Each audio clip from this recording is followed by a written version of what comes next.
आप देख रहे हैं क्रांति बुलेटिन न्यूज और मैं हूं आपके साथ आरती सिंह आजाद। डालते हैं नजर आज की खास खबरों की ओर। झारखंड स्थित जैन समाज के धार्मिक स्थल श्री सम्मेद शिखर जी को पर्यटन स्थल के रूप में विकसित करने पर समुदाय के लोग भड़क गए हैं। जैन समाज ने सरकार के इस फैसले का कड़ा विरोध किया है। लोगों का कहना है कि सरकार के इस निर्णय से जैन समाज की भावनाएं आहत हुई हैं। इसलिए सरकार ने जो धार्मिक स्थल को पर्यटन स्थल के रूप में विकसित करने का प्रस्ताव पारित किया है वह जल्द से जल्द खारिज होना चाहिए। बता दें कि ऋषिकेश में आज जैन समाज के लोग एकत्रित होकर एसडीएम कार्यालय पहुंचे, जहां समुदाय के लोगों ने महामहिम राष्ट्रपति के नाम एक ज्ञापन एसडीएम को सौंपा, जिसमें जैन समाज के लोगों ने झारखंड स्थित तीर्थराज श्री सम्मेद शिखर जी को धार्मिक स्थल के रूप में ही विकसित करने की मांग की। चेतावनी भी दी, यदि सरकार ने धार्मिक स्थल को पर्यटन स्थल के रूप में विकसित करने के प्रस्ताव को खारिज नहीं किया तो पूरे देश में जैन समाज के लोग उग्र आंदोलन करने से पीछे नहीं हटेंगे।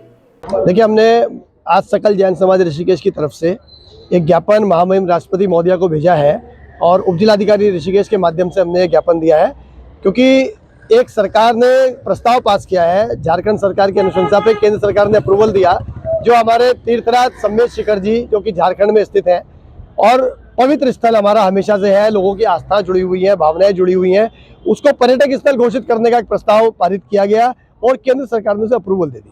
उसके फलस्वरूप वहाँ पर हजारों ऐसे लोगों का जाना आना शुरू हो गया जो पिकनिक स्पॉट के रूप में उसका आनंद उठाने की कोशिश कर रहे हैं। वहाँ पर मांस मदिरा का सेवन भी शुरू हो गया है, बाजार भी लगने लग गया है। तो हम ये आज मांग कर रहे हैं महामहिम राष्ट्रपति महोदया से कि ये प्रस्ताव आप संज्ञान लेकर तुरंत खारिज करें और हमारे करोड़ों जो जैन समाज के लोग अल्पसंख्यक हैं, हम बहुत कम संख्या हमारी पूरे देश में है, लेकिन महत्वपूर्ण योगदान इस देश के लिए जैनियों का रहता है। तो कम से कम हमारी इस भावनाओं का ख्याल रखते हुए जो हमारे पवित्र तीर्थराज हैं सम्मेद शिखर जी, उसकी अस्मिता को बचाने के लिए पर्यटक स्थल घोषित करने का जो प्रस्ताव है उसको अविलंब आप वापस करें, संज्ञान लें। हमने 5 सूत्री एक ज्ञापन आज महामहिम राष्ट्रपति महोदया को भेजा है और यदि ये प्रस्ताव वापस नहीं हुआ तो पूरे देश के अंदर जो जैन समाज आंदोलित है और लगातार हमारा आंदोलन चलता रहेगा।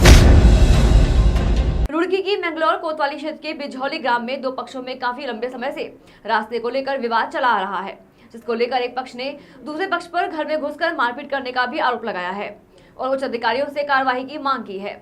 पीड़ित मोहम्मद याकूब का कहना है कि उनके परिवार के साथ मारपीट की गई है, जिसका मैंगलोर कोतवाली में मुकदमा भी दर्ज कराया गया था, लेकिन अभी तक कोई कार्रवाई नहीं हुई है। उन्होंने उच्च अधिकारियों से कार्रवाई की मांग की है। दरअसल बिझौली ग्राम में रास्ते के विवाद को लेकर दो भाइयों में काफी लंबे समय से तनातनी चली आ रही थी। एक पक्ष मोहम्मद याकूब ने आरोप लगाया कि दूसरे पक्ष के द्वारा उसके घर का रास्ता बंद कर दिया गया है और रास्ते पर दरवाजा लगा दिया गया है, जबकि यह 75 साल पुराना रास्ता है।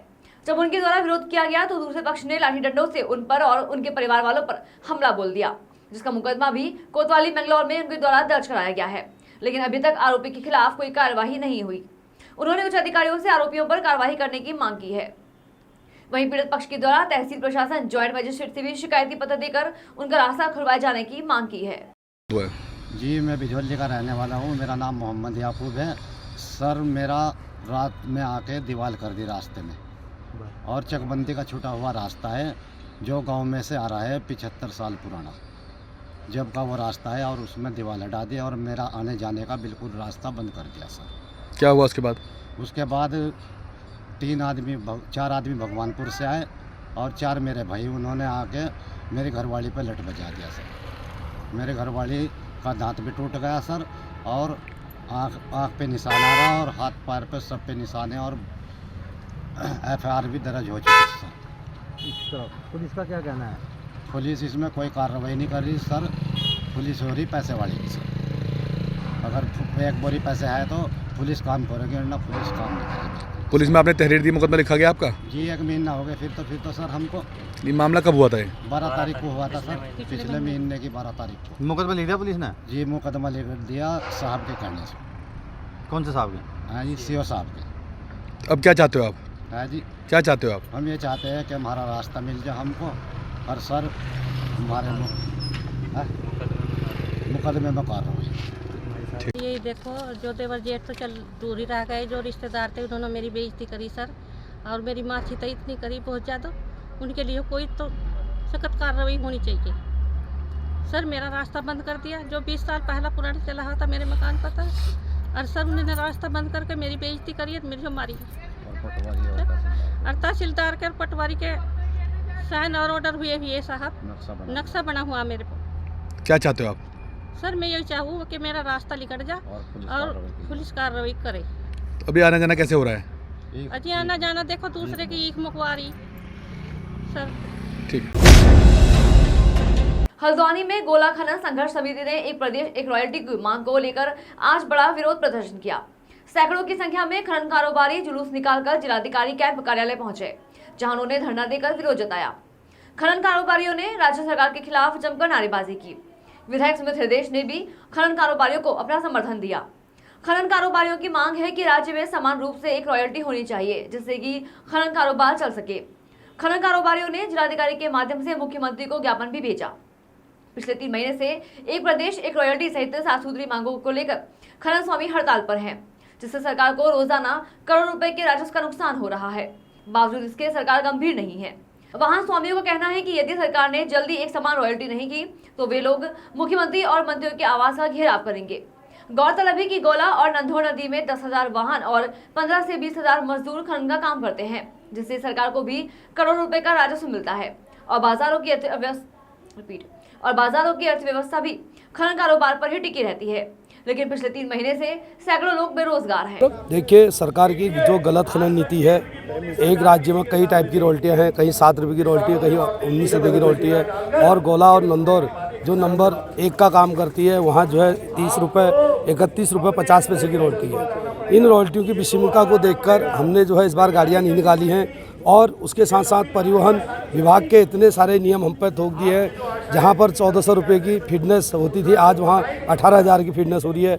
जीपीएस जो है ज़बरदस्ती मुद्दा हम पर ठोका जा रहा है। ये तमाम जो समस्याएं हैं उनको हम वाहन मालिक बर्दाश्त नहीं कर पा रहे हैं। हमारे जो है बजट से वो बाहर है, इसलिए हम जो है इस धरने में बैठे हैं। कब तक ये हड़ताल जारी रहेगी? देखिए, हड़ताल ये किसान आंदोलन है, मैंने पहले ही कह दिया। जैसे किसान आंदोलन में किसानों ने अपना बैठ के माननीय प्रधानमंत्री जी को मानना पड़ा उनकी बातों को, इसी तरह हमारे जो सीएम हैं वो उनको हमारी बातों को मानना पड़ेगा। जब तक वो हमारी बात नहीं मानेंगे तब तक हम अपने धरने में डटे रहेंगे। और हो सके अगर आज की बात इनके ध्यान में नहीं रही तो हम इनके घर का घेराव करेंगे खटीमा जाके, तब भी नहीं मानेंगे तो हम इनका जो है सीएम आवास का घेराव करेंगे। ये हमारे आगे के कार्यक्रम है। कम से कम 5 करोड़ रुपए रोज का राजस्व का नुकसान हो रहा है, क्योंकि नंदौर है, कोसी है, दापका है, गोला है, जिससे सरकार को करोड़ों रुपए का रोज का राजस्व मिलता है। गाड़ियाँ चल रही होती तो टैक्स मिलता, फिटनेस के पैसे मिलते, इंश्योरेंस के पैसे मिलते, लेकिन क्या कहते हैं, सरकार का इस बातों में ध्यान नहीं है। सरकार का तो सिर्फ एक कामों में ध्यान है, समतलीकरण, पट्टे, रिवर ट्रेनिंग, अवैध खनन, जिसमें कमाई होगी सरकार की, ये पैसा सीधे राजस्व में जाता है। तो इसलिए इसमें जो है कोई काम नहीं हो रहा। नहीं तो हमारी गोला आज खुले हुए अक्टूबर, नवंबर, दिसंबर 3 महीने हो गए होते। कम से कम 5 करोड़ रुपए रोज का सरकार को नुकसान है। अब एक तरह तो सरकार ने रॉयल्टी 32 रुपये करी है, और जो खनन के पट्टे हैं, किसी की खनन की रॉयल्टी 9 रुपये है, किसी की 14 रुपये है। आदमी बेसमेंट खोद रहा है, उसकी रॉयल्टी तुम्हारी 8 रुपये है, और वो बेसमेंट और उसका माल भी सारा क्रेशरों में ही जाता है। जब क्रेशरों को माल सस्ता मिल जा रहा है, मेरे ख्याल से ये गाड़ी का भाड़ा लगा के 30 रुपये कुंटल पड़ता है। गोला नदी का माल पड़ता है क्रेशर वालों को 70 रुपये, 65 रुपये, तो माल काहे को लेंगे। इसलिए सरकार के बहुत ही राजस्व का बहुत नुकसान हो रहा है। तो हमारी यही मांग है कि सरकार के कि जल्दी जल्दी अपना मांगो। जैसे कि सुबह से ही ये सुनियोजित था, इन लोगों ने इसमें एक नोटिस दिया था इस बात का कि ये लोग रैली निकालेंगे। जो खनन संघर्ष समिति है, इनकी जो अपनी मांगे हैं ये पूर्व में भी इनको बता चुके हैं, लेकिन चूंकि नीतिगत प्रकरण है और आज ये इनको ज्ञापन जिलाधिकारी महोदय को संबोधित इनका ज्ञापन था, जिसके लिए मुझे नामित किया गया था, तो मैंने इनका ज्ञापन लिया है, जो आगे इसमें अग्रिम कार्रवाई के लिए प्रेषित किया जा रहा है। इन लोगों की मांग रॉयल्टी को लेकर है विशेष रूप से, और चूंकि नीतिगत प्रकरण है तो उसको जनहित में कार्य करने वाली प्रयत्न एक सामाजिक संस्था ने लक्ष्मण झूला के प्राथमिक विद्यालय में पढ़ने वाले बच्चों की सुरक्षा को लेकर बेहतर कदम उठाया है। संस्था ने अपनी ओर से सभी बच्चों को परिचय पत्र बनाकर उपलब्ध कराए हैं। परिचय पत्र पर बच्चे के साथ पिता का नाम और मोबाइल नंबर लिखा गया है, जिससे कि अकेले बच्चे कभी स्कूल से घर आते समय गलती से रास्ता भटक जाए तो अजनबी व्यक्ति भी पहचान पत्र को पढ़कर परिजनों को सूचना दे सके। संस्था के संस्थापक अध्यक्ष अश्विनी गुप्ता ने बताया कि उनकी संस्था कई वर्षों से विद्यालय में बच्चों की आवश्यक जरूरतें पूरी करने का प्रयास कर रही है, जिससे विद्यालयों के बच्चों को वह सभी सुविधाएं मिल सके जो प्राइवेट स्कूल के बच्चों को मिलती हैं। बच्चों की सुरक्षा को देखते हुए आज संस्था ने सभी बच्चों को परिचय पत्र उपलब्ध कराए हैं। परिचय पत्र मिलने के बाद बच्चों के चेहरे पर भी खुशी झलकती हुई बच्चों के चेहरे पर भी खुशी झलकती हुई दिखाई दी। इस दौरान बच्चों को यातायात नियमों के बारे में जानकारी भी दी गई। मौके पर बच्चों ने बड़े होकर यातायात नियमों का पालन करने की शपथ भी ली, जिसके बाद बच्चों ने कहा कि वे अपने घर पर परिजनों को यातायात नियमों का पालन करने के लिए कहेंगे। भाजपा नेताओं के काफिले पर लाठी डंडों से हमला करने का आरोप लगाते हुए पुलिस कंट्रोल रूम को सूचना दी। सूचना पर पहुंची पुलिस ने मामले की जानकारी करते हुए हमले में घायल हुए लोगों को उपचार के लिए अस्पताल भेज दिया। भाजपा नेता का आरोप है कि वो अपने साथियों के साथ 4 गाड़ियों से देहरादून के लिए निकले थे, तभी दिल्ली हाईवे पर दर्जनों भीम आर्मी के कार्यकर्ताओं ने उनके वाहनों पर लाठी डंडों से हमला कर दिया। वाहनों में सवार करीब 4 से 5 लोगों को चोटें आई हैं और किसी तरह वह जान बचाकर आगे निकले। फिलहाल पुलिस पूरे मामले की छानबीन में जुटी है।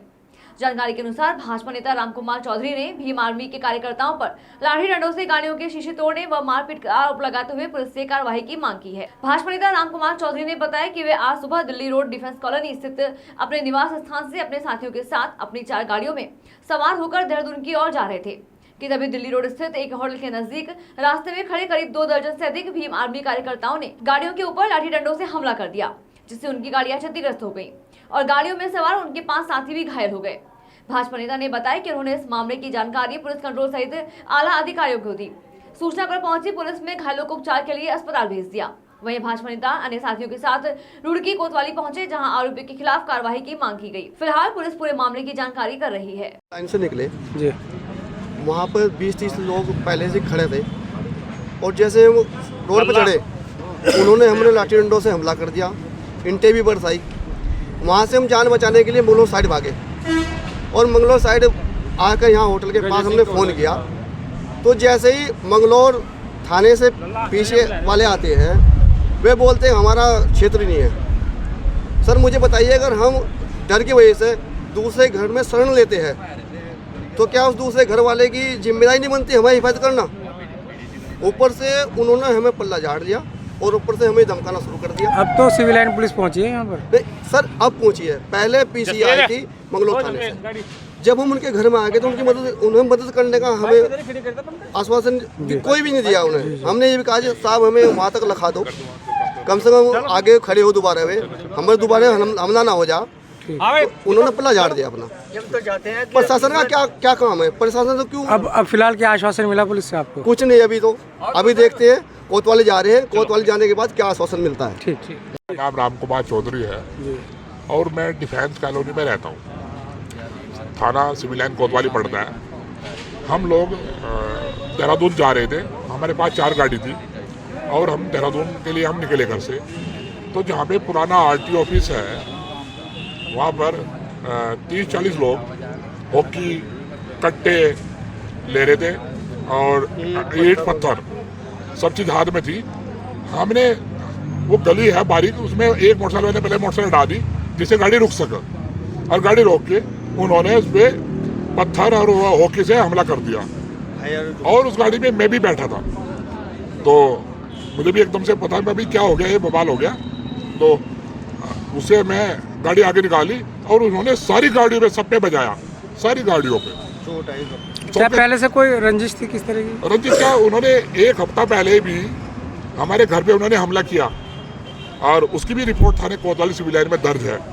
लेकिन पुलिस ने, मुझे नहीं लग रहा उस पर कोई कार्रवाई की। अगर पुलिस पे कोई कार्रवाई करती तो शायद आज जो दूसरा हमला ना होता। कौन लोग हैं वो? दरअसल वो भीम आर्मी के लोग बताते हैं और भीम आर्मी के बताते हैं और उनमें से एक नाम है कीरत जो महमूदपुर का है, एक नोटियाल है जो ढंडेरा का है, बाकी लोगों में पहचानता नहीं हूँ। और लेकिन हम यहाँ पे जान बचा के यहाँ पैसिफिक के सामने खड़े हैं।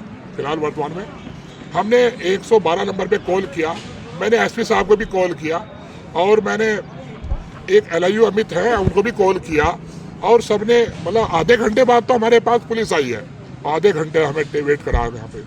हमारे लोगों को चोट लगी हुई है, हम जाते हुए डर रहे थे। क्या सभी लोग अलग अलग हैं? हाँ नहीं, हम सब लोग तो भारतीय जनता पार्टी से जुड़े हुए हैं, हम अलग नहीं हैं, हम भारतीय जनता पार्टी से हैं। मैं प्रदेश कोषाध्यक्ष हूँ OBC मोर्चा में यहाँ पे वर्तमान में। और बस ये तो पार्टी वाली तो कोई बात ही नहीं इसमें, वो तो सभी हमला है, बदमाशी है, गुंडागर्दी है।